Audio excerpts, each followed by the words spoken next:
After watching that PMV, you may have noticed that I featured a ton of Brony's OC.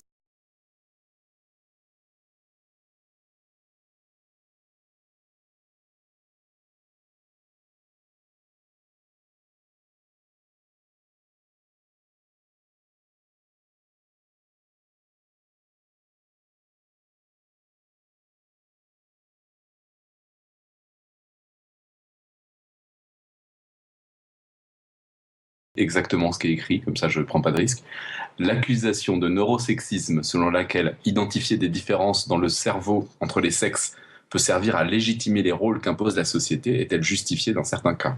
Je l'ai posé tout à l'heure, Oui, celle-là. oui, t'as raison, mais Bah ouais, mais ils pas, n'avaient pas l'air contents de la réponse. je suis d'accord que j'ai pas répondu à la question du neurosexisme. Donc, je pense qu'il y a plusieurs aspects dans la question. Il y a la question de la différence entre les différences qu'on observe au niveau cognitif, psychologique, dans des résultats des tests, d'une part, et les différences qu'on observe au niveau cérébral. Il y a peut-être une espèce d'illusion selon laquelle les différences qu'on observe au niveau cérébral seraient plus réelles ou seraient plus figées que celles qu'on observe dans les tests.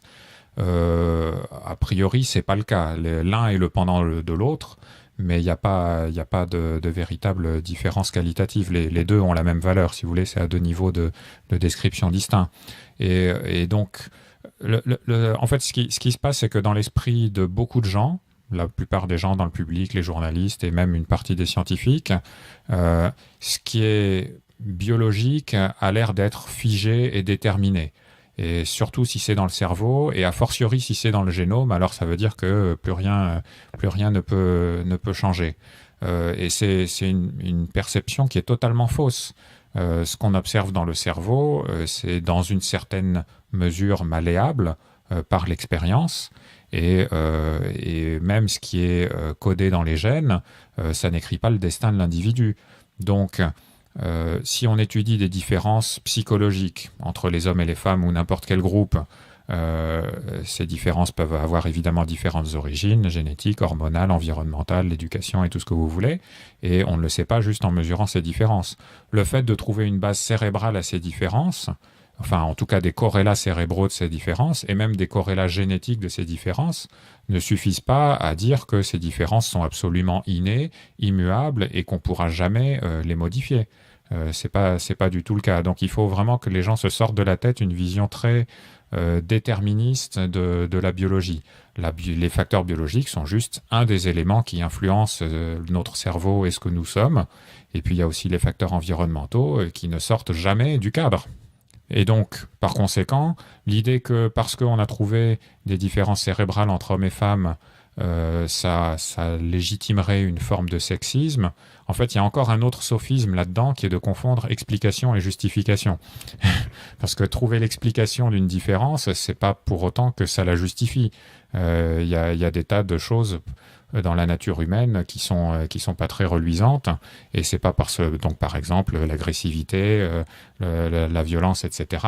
pour donner un exemple, et c'est pas parce que on va dans certains cas en comprendre les bases cérébrales, voire des bases génétiques, que pour autant on est fondé à dire donc l'agressivité et la violence c'est naturel et donc on peut rien faire contre. Bien sûr qu'on peut faire quelque chose contre, c'est pour ça qu'on invente des lois, qu'on a la police, etc. et qu'on a la justice. Donc c'est le fait de trouver des explications au niveau biologique ne permet jamais de justifier quoi que ce soit, ni le sexisme, ni quoi que ce soit d'autre. Il y avait d'ailleurs une question, je pense qu'il vient assez naturellement. Désolé, Johan, je te relaisse la main. Non, vas-y, je t'en prie. Il y avait une question qui revenait assez naturellement ici, c'est comment on fait la distinction entre l'éducation et l'inné. Dans l'intelligence ou dans d'autres critères. Je vais y venir plusieurs fois. Pardon, tu veux y revenir. D'accord, pardon. On abandonne alors, je garde ton ordre. Oui, donc juste avant, pour finir un petit peu sur la façon dont ces études sont réalisées, vous avez parlé tout à l'heure de ce qui est inné à toutes les sciences, qui est que quand on a des biais de ce qu'on veut essayer de prouver, on peut avoir tendance à modifier les expériences. Et est-ce que vous pouvez nous parler aussi de la menace de stéréotypes ? Qu'est-ce que c'est et comment s'en prémunir ? Donc ça, c'est le fait que c'est en quelque sorte une prophétie autoréalisatrice. Si des gens sont convaincus qu'ils sont forts à quelque chose ou qu'ils sont faibles à quelque chose, eh bien leur performance dans des tests va au moins partiellement refléter cette croyance. Donc c'est un peu une autre version de la méthode Coué en quelque sorte. Voilà, les gens qui se croient forts en maths, ils vont bien réussir les maths, et les gens qui se croient faibles, ils vont... Donc, si vous voulez, la croyance de l'individu a une influence sur sa performance. Et cet effet de croyance a un impact sur notamment la performance d'un certain nombre de... Donc, ça peut avoir un impact sur la performance des femmes comparée aux hommes dans les situations où il existe des stéréotypes et des croyances selon lesquelles les femmes sont plus faibles que les hommes. Ça peut affecter des minorités raciales, ethniques.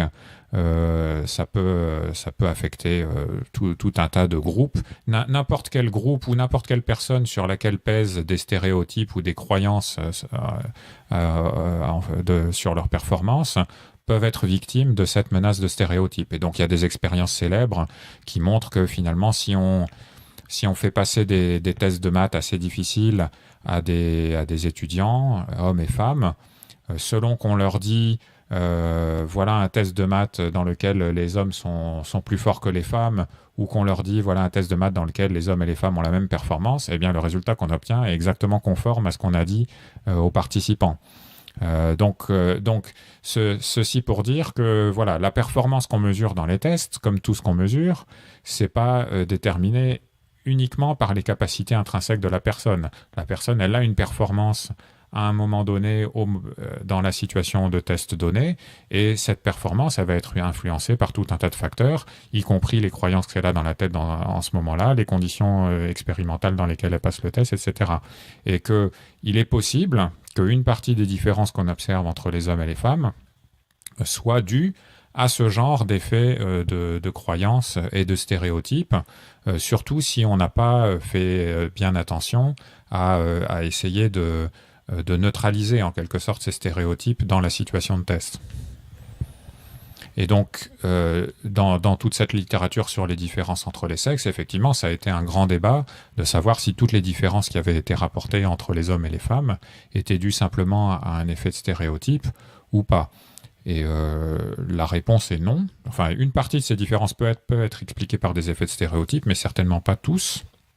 Et là, il faudrait parler de la taille d'effet de menace du stéréotype par rapport à la taille d'effet de certaines différences. Sur la taille d'effet après. Ok.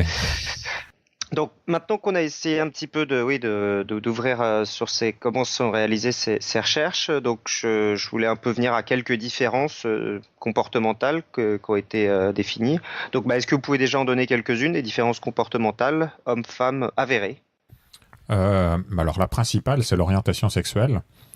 Comme vous avez pu le remarquer, les hommes en général sont attirés par les femmes, alors que les femmes, elles, sont attirées par les hommes. Et donc ça, c'est en gros la différence la plus importante qu'il y a entre les hommes et les femmes, et c'est logique puisque les hommes et les femmes sont définis par leur rôle reproductif respectif.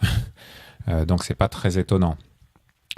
Et bon, à part ça, dans le domaine vraiment purement cognitif, non lié à la reproduction, on va dire, disons la différence la plus grande qui a été mesurée, c'est une différence dans un test dit de rotation mentale en 3 dimensions, c'est-à-dire où on vous montre des objets qui sont représentés dans l'espace, et puis d'autres, le même objet après rotation de 30, 60 ou 120 degrés, ou son image miroir, et on vous demande de distinguer, de dire si c'est le même objet ou pas le même objet.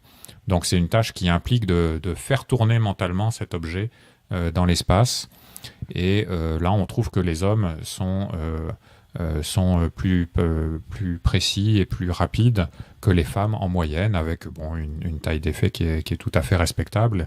Et c'est pas un effet qui puisse se réduire à la menace de stéréotypes. Il est observé chez des nourrissons dès 3 mois. Donc voilà, ça c'est la différence la plus importante. Il y a évidemment tout autant de différences qui sont à l'avantage des femmes, notamment dans des tâches verbales, dans des tâches d'écriture, etc., dans des tâches de mémoire aussi. Oui, je voulais y venir. Du coup, qu'est-ce que c'est que la fluence verbale? J'ai lu ça dans plusieurs articles. Par exemple, les articles de vulgarisation qui disent les femmes parlent plus que les hommes. Si on essaie de remonter à leur source, on arrive à cette notion de fluence verbale. Est-ce que vous pourrez développer sur donc, un test de fluence verbale, en gros, on en utilise 2 types. une fluence qu'on appelle phonologique. Donc typiquement, on dit à la personne donnez-moi le plus de mots possible que vous connaissez qui commencent par A. Top, vous avez 1 minute, et pendant 1 minute, la personne va sortir tous les mots qu'elle connaît qui commencent par A. Et effectivement, là, on va voir que les femmes vont avoir tendance à en dire plus que les hommes en 1 minute. On peut faire la fluence sémantique qui est, par exemple, donnez-moi tous les noms d'animaux que vous connaissez ou tous les noms d'objets que vous connaissez, pareil, le plus possible en 1 minute. Donc ça, c'est un test qui mesure une capacité à récupérer très rapidement des mots d'une certaine catégorie de leur mémoire et à les prononcer. Et donc là, effectivement, c'est une tâche dans laquelle les femmes ont un avantage par rapport aux hommes, en moyenne, hein, toujours avec un grand recouvrement entre les deux sexes. Voilà, c'est une bonne illustration probablement à la fois d'une exagération, mais aussi d'une simplification et un peu d'une dénaturation du résultat. Parce que quand on dit les femmes parlent plus que les hommes, non, c'est pas ce que dit ce test de fluence verbale. Ce test de fluence verbale dit qu'elles sont plus rapides et elles ont une récupération plus fluide de ces mots à partir de leur mémoire. Passer de ce test-là dans des conditions expérimentales précises à des conditions naturelles en conversation normale, etc., les femmes parlent plus que les hommes, ça n'a strictement aucun sens. Et on a une estimation là-dessus de la part de, appelons ça culturel, d'acquis, quoi, par rapport à un idée. Je veux dire, on est certain qu'il y a plus que juste cette différence-là. Pour l'affluence verbale ? Ouais. Alors là, j'ai pas du tout connaissance d'études qui essaieraient de déterminer la part d'inné et d'acquis dans la tâche de fluence verbale. Disons, c'est sûr que là, la performance dans cette tâche elle dépend des mots que les gens ont appris, hein, et les gens ils ont appris les mots parce qu'ils les ont entendus. Enfin, tout ça vient de l'environnement nécessairement. Après, la capacité à acquérir les mots peut être influencée aussi par des prédispositions génétiques. La capacité à les récupérer rapidement peut être aussi influencée par des facteurs génétiques ou hormonaux précoces, etc. Mais après, quelle est la part de l'un et de l'autre et enfin, disons, quelle est la part de l'un et de l'autre? À la limite, on peut y répondre par les études d'héritabilité, par exemple les études de jumeaux, qui montreraient sans doute que, je sais pas, il y a peut-être 30% d'héritabilité. Enfin voilà, il y a une part de variabilité qui est expliquée par les gènes, une part de variabilité probablement plus importante qui est expliquée par l'environnement. Ça, c'est banal.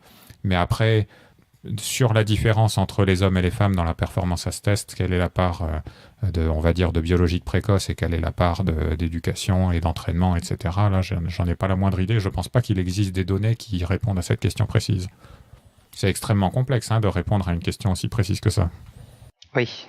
Donc on y viendra un peu plus tard aussi sur l'inné et l'acquis. Et sinon, oui, j'avais aussi vu une dernière différence. En 2005, le président d'Harvard, Lawrence Summers, qui était un économiste brillant, ancien directeur de la Banque mondiale, a dû démissionner parce que il a émis l'hypothèse à une conférence que la faible représentation des femmes dans les départements de sciences, mathématiques et sciences de l'ingénieur n'était pas due qu'à la discrimination, mais aussi à une différence intrinsèque entre hommes et femmes.